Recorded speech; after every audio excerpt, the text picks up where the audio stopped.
Kukatpally MLA Madhavaram కృష్ణారావుని house arrest చేశారు. Housing board స్థలాల వేలం అడ్డుకుంటారని సమాచారంతో నిర్బంధించారు. ఎమ్మెల్యే ఇంటి దగ్గర భారీగా పోలీసులను మోహరించారు. వేలం నిర్వహించవద్దని ఎమ్మెల్యే మాధవరం డిమాండ్ చేశారు. వేలంలో పాల్గొనకుండా బెదిరిస్తున్నారని ఆగ్రహం వ్యక్తం చేశారు. వేలానికి వెళ్లేందుకు అనుమతి ఉన్నప్పటికీ అడ్డుకుంటున్నారని మండిపడ్డారు. వేలంలో పాల్గొనకుండా అడ్డుకోవడంపై కోర్టును ఆశ్రయిస్తారని ఆయన స్పష్టం చేశారు. వేలం వేస్తున్న అధికారులపై చర్యలు తీసుకోవాలని పోలీసులకు ఫిర్యాదు చేశారు. ఏదైతే గవర్నమెంట్ జీవో ఇచ్చిందో 06 ప్రకారం పక్కకున్నటువంటి ప్లాట్కే వాళ్ళకే అమ్మాలి, అది కూడా మార్కెట్ వాల్యూకి అమ్మాలన్నటువంటి ఆలోచన జీవో ఉంది.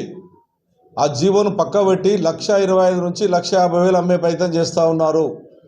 ఇది అన్యాయం అని చెప్పినందుకు ఈరోజు పోలీసులు 4 గంటల రాత్రి మా ఇంటికి వచ్చి 100 మంది పోలీసులు వచ్చి ఇలా ఇంటి చుట్టుముట్టు గేరేసి మా కార్పొరేటర్లు మా కార్యకర్తలను ఎక్కడిదక్కడ నిర్బంధించుతా ఉన్నారు.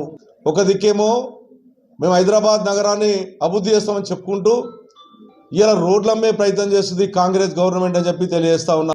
నేను ఈ రోడ్ డీడీ తీసుకున్నాను, నేను లోపలికి అధికారం ఉందా లేదా, మీరే చెప్పిన అధికారులు డీడీ తీసుకొని లోపల రావచ్చని. ఒక ఎమ్మెల్యేగా కాకుండా ఒక కామన్ మెయిన్గా నేను పోయి పాల్పంచుకునే అవకాశాలు నాకు ఉన్నప్పటికీ కూడా నన్ను లోపలికి కొనిస్తలేరు. న్యాయస్థానానికి వెళ్తాను. నేను